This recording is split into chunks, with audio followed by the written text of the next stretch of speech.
And finally, Dr. Sonny Magana and the T3 framework. Sonny Magana used John Hattie's visible learning and figured out ways to help teachers find meaningful ways to marry technology with sound pedagogy and instruction. He says recent compounding evidence now suggests that very large gains in student achievement are possible when digital tools are leveraged to enhance highly reliable instructional and learning strategies. He looks at the movement on the continuum of translational, which is T1, transformational, which is T2, and transcendent uses of technology, which is T3. Translational use of technology is where we're in that automation phase, taking pen to paper and turning it into a Google Doc, or consuming, watching a TED Talk or a YouTube video. Transformational step is when we are producing something new or contributing to the learning of ourselves and others. And finally, that transcendent phase comes through inquiry design and students feeling like they can transfer their learning to other means, such as social entrepreneurship, inquiry learning, and design. I have included links throughout this presentation for you to go back and look at the articles and some of the websites that connect to these frameworks.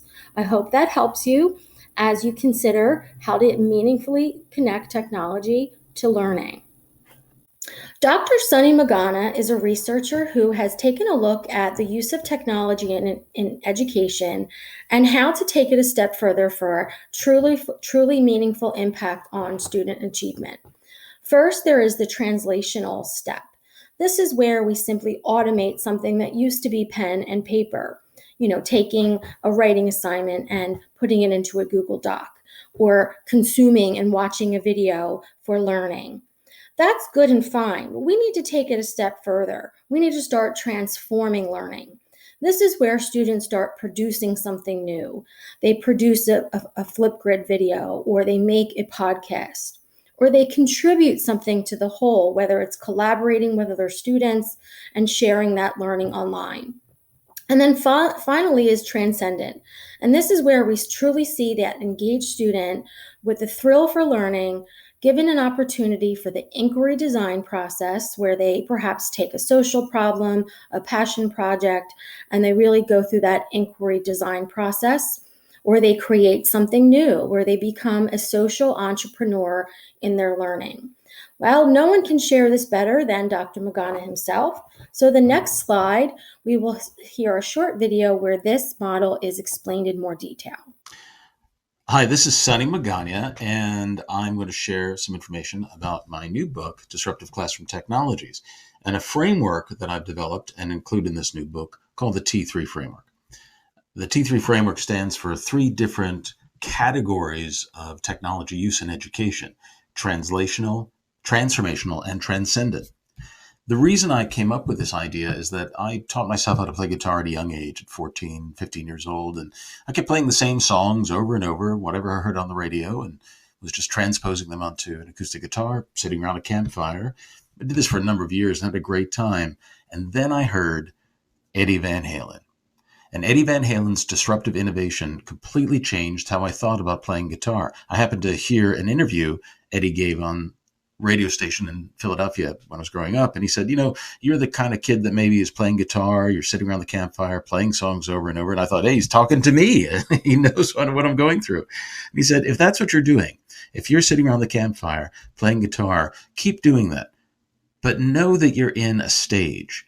And if you want to get better, you got to go through another stage, a stage that he called the Chuck Berry stage of playing guitar. He said Chuck Berry invented rock and roll almost single-handedly, and all those riffs and leads and licks that Chuck Berry learned, he said all great guitarists have to learn that.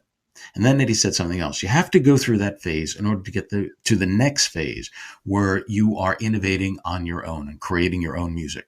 And that stayed with me from age 14 on as a framework to help me make sense of my musicianship and to move forward in my playing. That's exactly the idea behind the T3 framework.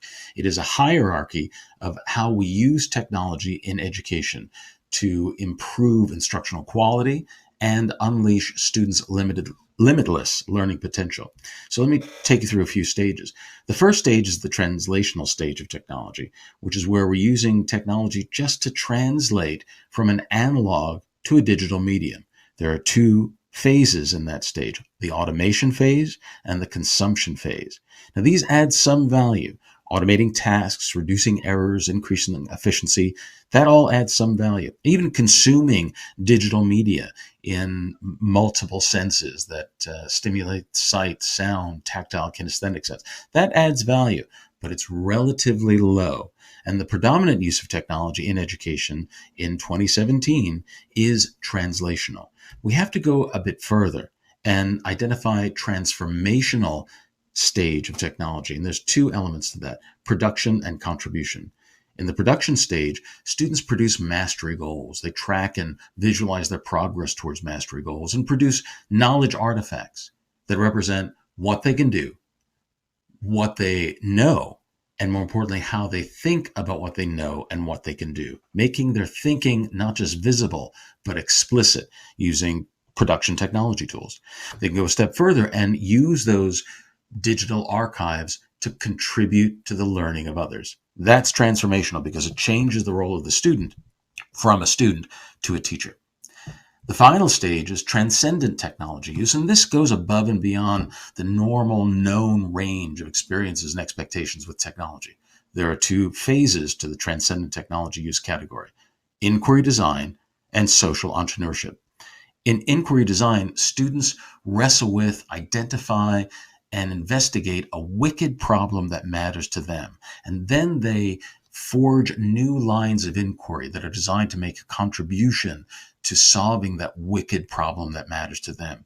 In the social entrepreneurship phase, students use a whole host of readily and freely available environments, such as coding environments, platform building tools, blogs, wikis, podcasts, and coding resources to generate iteratively a more robust solution to that wicked problem that matters to them. So that's the T3 framework: translational technology use, transformational technology use, and transcendent technology use.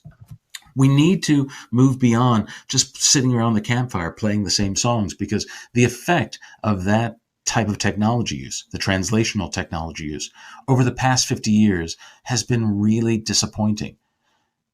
The strategies and resources in the T2 and T3 phases, transformational and transcendent technology use, have increases of student achievement upwards of 2, 3, or more years of academic gain in a single year. So why just sit around the campfire? Learn to teach like Chuck Berry plays guitar, and then you can develop your own innovative approaches to using technologies for you and your students.